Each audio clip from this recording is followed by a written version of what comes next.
Hello, my name is Angela. I just had my life turned upside down entirely in the last few months. It took one of the biggest tragedies of my life for me to finally be able to live a nice life now. I didn't think that this story would be interesting, but my friend Rosa insisted that I post it, so here I go. Let me begin by telling you a little about myself. I'm 17 years old and my family consists of my mom, Sheila, and my stepdad, Nicholas. My mom married Nicholas when I was 9 years old, and he has been a father figure in my life ever since. Before that, my mom was a single mother. You see, my mother had been somewhat of a problem child in her family. She was a big baby, essentially, and her family absolutely enabled this behavior for her entire life. That was until she turned 18. They asked her to move out multiple times, but she refused, so they let her stay on the condition that she start paying rent, something she never did because she could never hold a job down. On top of that, Mom also dropped out of college midway. This apparently infuriated my grandparents, but they still let her stay with them because she was their daughter. The final straw for them was when my mom got pregnant by some man she didn't even know.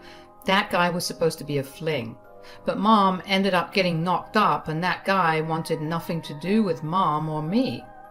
My grandparents were tired of my mom being irresponsible and of covering for her. They kicked her out and she was left to fend for herself. She managed to find shelter in a women's home, and that was where she gave birth to me and raised me for the first few years of my life. The only reason I know so much is because as I was growing up, my mom would constantly complain about how crappy my grandparents were to me, thinking that I wouldn't remember what she said, but clearly I did because they did have some impact on me. Anyway, Mom happened to meet my stepdad Nicholas at the diner that she was working at. The two of them felt a connection immediately. They dated for 2 years and eventually Mom and I moved in with Dad.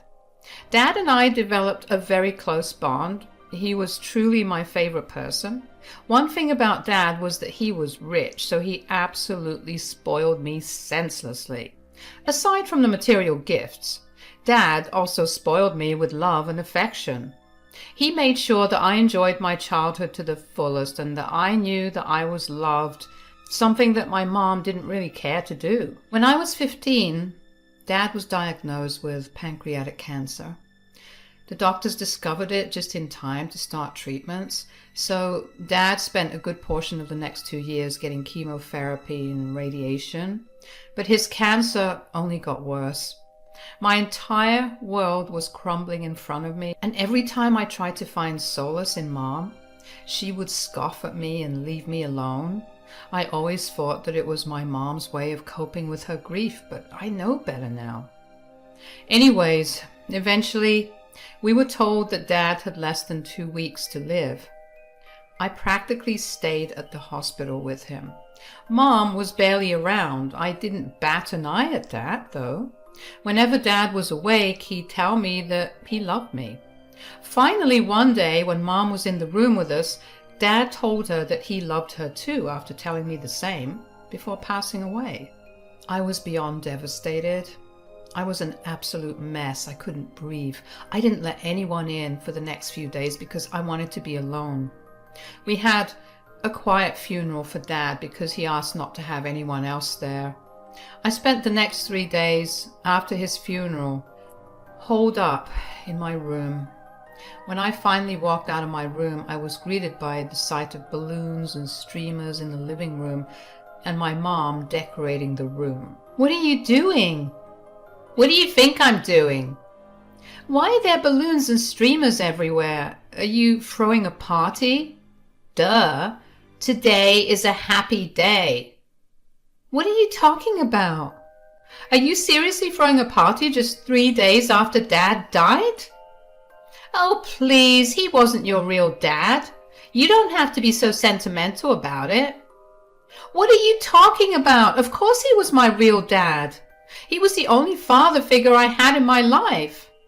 "Oh, save me the sob story. It's not a sob story. Are you really not sad that Dad passed away? God, no. I only married him because I needed the money. You can't be serious. I am.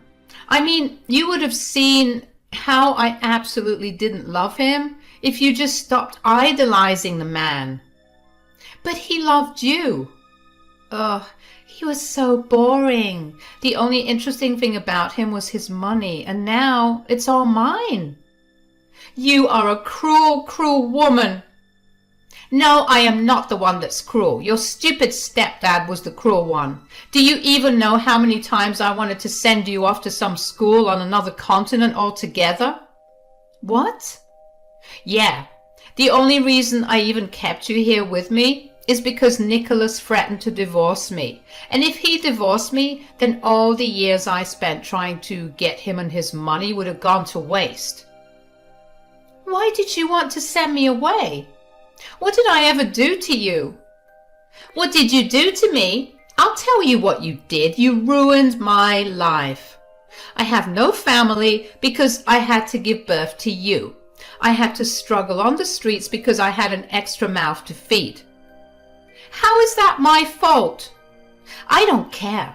But this party is happening for two reasons. The first is that your father finally passed away and left me with all the money. And the second is that you're leaving this house. Excuse me? What are you talking about? I'm not going anywhere.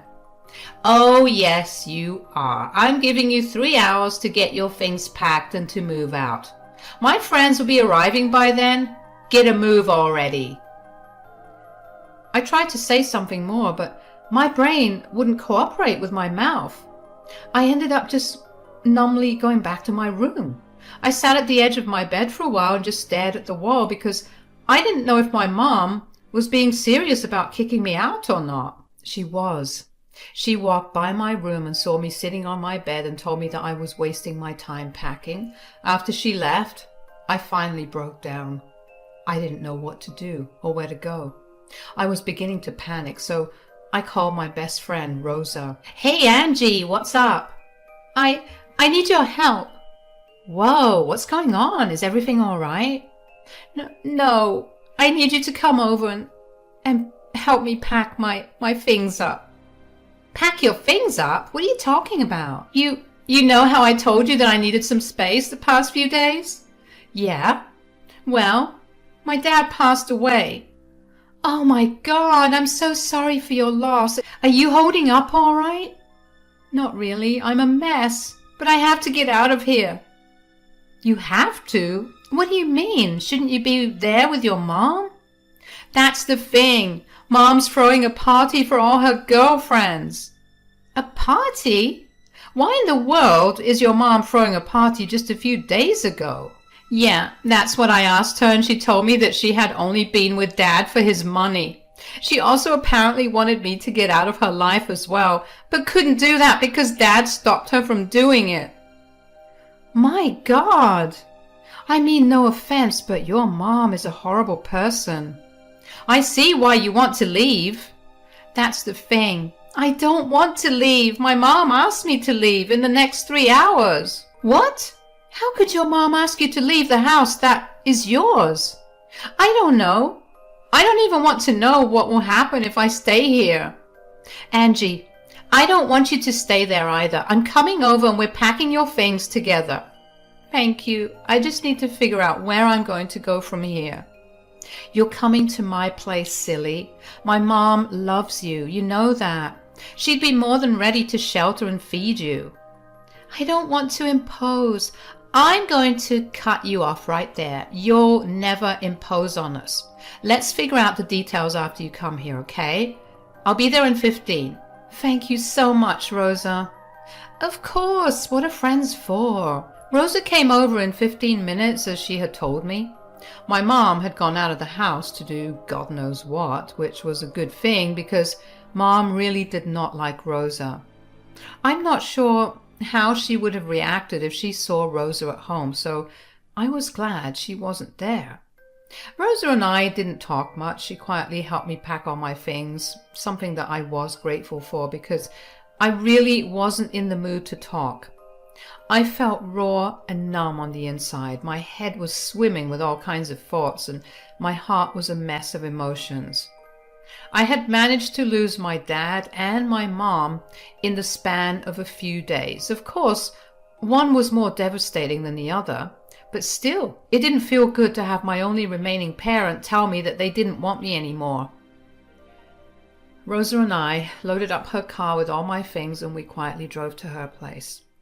We were greeted at the door by Rosa's mother, who always treated me like I was her own child. She always had room for me in her home. She too was a single mother, so she sympathized with me a little better, even though I had a stepdad. And she understood the struggle that Mom and I had to go through before. Rosa and her mom were my extended family, and so I gratefully accepted the tight, long hug from Rosa's mom when she saw me. She told me to make myself comfortable in her home because her home was mine too. She told me that she would be there for me no matter what happened, and those words really meant a lot to me. It felt good knowing that even if my real mother never cared for me, there was someone to look after me and give me the motherly love and care that my mom couldn't give me. Rosa's mom let us go to the guest bedroom where I would be staying so I could start unpacking. As soon as I started unpacking, I found myself breaking down and sobbing. I sat on the bed and just cried for a long while. Rosa held me and stroked my back until I eventually calmed down after 15 minutes. When she saw me stop crying, she asked me if I felt any better. "Do you feel any better after crying?" "Kind of. Thank you so much for helping me out, Rosa. I really don't know what I would have done without you." "That's the best part. You'd never be without me. We've known each other almost our entire lives. You're my sister at this point." "That is true. I do owe you big time, though." "Nonsense. Although, if there was one way you could repay me, it is by promising me that you'll find a way to get back at your mother, be it now or sometime in the future. But you have to do it." "Oh, I promise you that I will do that. You have no idea how angry I am with her. I can't believe that she's such a horrible human being." "Me neither. I mean, okay, I knew that she didn't like me, and I didn't like her very much either, but I never expected her to stoop so low." "Yeah, I guess the more I look back at things, the more things start making sense." "What do you mean?" "I mean, there was absolutely no reason for her to be so aloof about my life. Dad knew more about what was happening with me than her. Clearly, she just didn't want me there. But I just thought that she was distant because of all that she had to go through. I don't mean to intrude or make you feel like you aren't welcome here. But do you have any other family that you could reach out to regarding your mother? I mean, I know your mom's side isn't going to be of any help, but what about Nicholas's side?" "I actually don't know anyone on his side of the family." "What? How come? Does he not have a family?" "He does. It's just that apparently his family cut him off." "Why? I'm sorry, but he was quite literally the nicest man on this planet. Why in the world would his family want to cut him off?" "Well, they didn't like my mother." "I can see why." "Yeah, they always thought that she was only with him for his money, and they never shied from telling that to them in their face. My dad was naive and didn't want to believe a word they said, and my mom, well, she was not going to let his family influence him, so she made him stop talking to them." "Whoa. Did your mom tell you all this?" "No. I'm just piecing together what must have happened after seeing how my mom really is as a person. They told me things in a very watered-down manner because, you know, I was a child, but things are beginning to add up." "Okay, but just because Nicholas cut off contact with his family, they shouldn't have stopped talking to him, or at least trying to." "Dad told me that they didn't. They kept trying to talk to him, but Mom would get angry whenever she found out that he was talking to them. The final nail in the coffin was when they found out that Dad had married Mom. They didn't want to have anything to do with him after that. I have to say, that's a little cruel. Yeah, I agree. Do you think you could reach out to his family? Maybe they'd want to know about what your mom's doing. I don't know anything about them, so I don't even know where to begin with trying to contact them. Not to mention, what do you say to someone who was right about my mom being a gold digger? I don't think they'd want to help me out, especially since not only am I her daughter, but also because I'm not related to them in any way now. Yeah, you're right. All right, whatever it is, we'll get through this. We'll figure out a way to get back at your mom at some point. But for now, I want you to know that you're more than welcome to stay with us for however long you like. Mi casa es su casa, you know? Again, thanks a lot. Maybe we could look at this as being our longest sleepover ever. I love that thought. Talking to Rosa made me feel a lot lighter. The heartbreak and hurt didn't go away, but it felt lighter because I had someone to share my feelings with.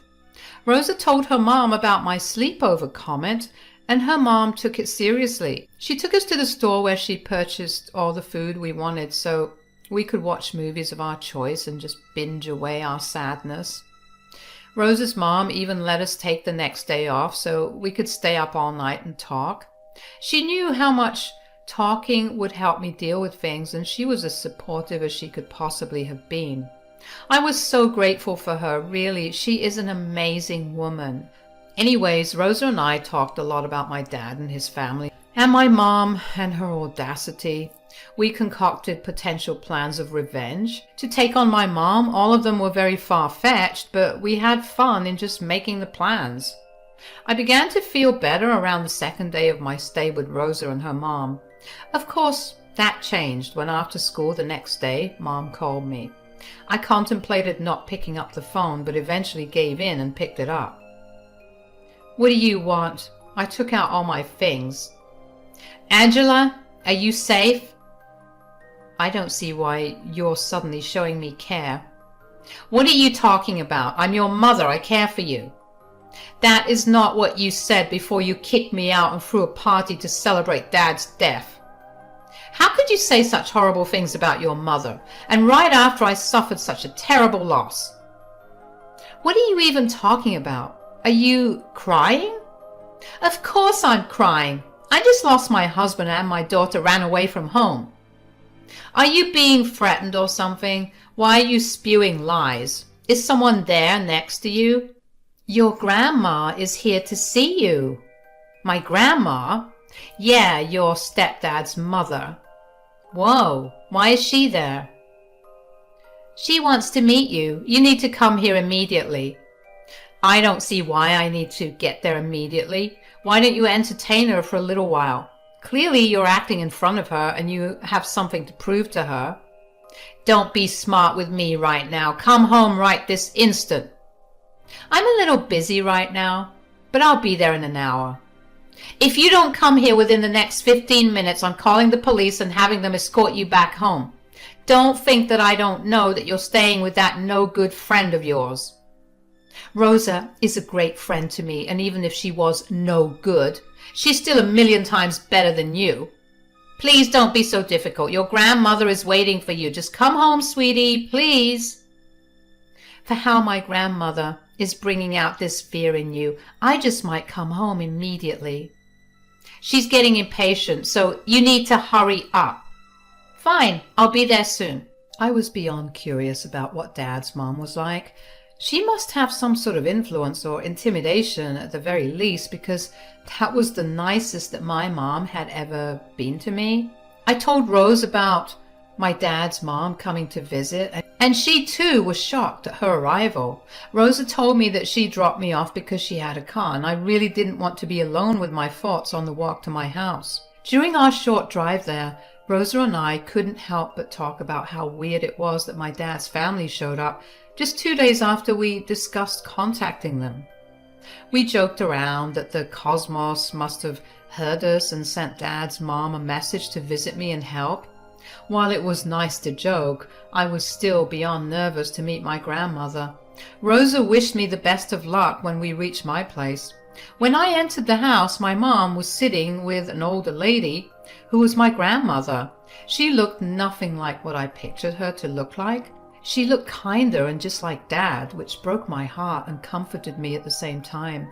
My mom came over to me to give me a hug when I walked into the house. "Oh, there's my angel. Harriet, this is my daughter Angela." "Hello." "My God, Nicholas was right. You are a pretty girl." "Oh, thanks." Although Dad did love to flatter me when I was growing up, even when I looked like I was dragged through a field while I was sick, he'd tell me that I was a pretty girl.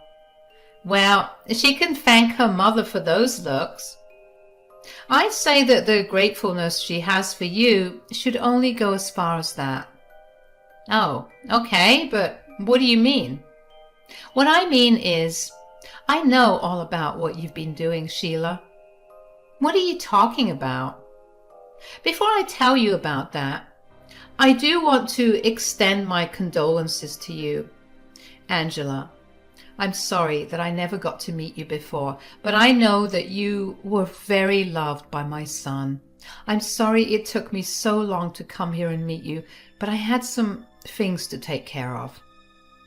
You have nothing to be sorry for. I mean, you must have been an amazing mother because Dad always spoke so nicely of you and always told me that you were an inspiration to him. I know that you've been hurting as well, so there's no need to apologize. You know, I wish more than anything that I hadn't cut off contact with my son for so long. I'm just grateful that he came to his senses towards the end of his life and reached out to his family. What do you mean? He had us help him write his will, and he's left everything to you, Angela, even his house. However, you'll only get it when you turn 18, so until then, I'll be in charge of your inheritance. What? What do you mean? Why am I not in charge of her inheritance? Because he did not trust you. How could he not trust me? I was his wife. Are you really asking me that question, Sheila? Yes, I want to know, why did he not leave me anything, and why did he leave it to my stupid daughter here? First of all, I will not tolerate you calling your daughter stupid in front of me. Secondly, Nicholas found out about your affairs and your stealing. Affairs? Stealing? What are you talking about? Mom, what is she saying? I have no idea, sweetie. You have no idea. Don't lie. Nicholas noticed a long time ago how a lot of his money began to go missing. All it took was one look into your cupboard to find all the money you stole, except that wasn't all the money. A huge portion of it was missing, so he downloaded an app on your phone that allowed him to track where you were and see what you were doing on it. That's when he found out that you were cheating on him with multiple men.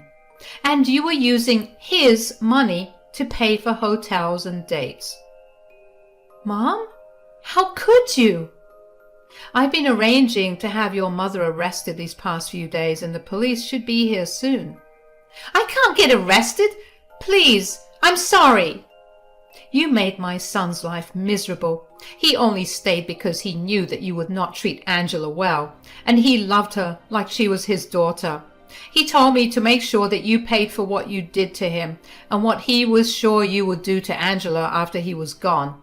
And as his mother, I'm making sure it happens. Right then, the police arrived and parked in front of our house. They walked up to us, and Harriet, who insisted I call her Nana, greeted them and told them who Sheila was. They took her to the station, and Mom was sobbing. She kept trying to negotiate with Nana, but Nana was having none of it. I was still reeling from everything that I just found out.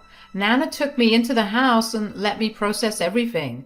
I couldn't believe that my mom would have the audacity to cheat on my angel of a dad, even though I was a little girl.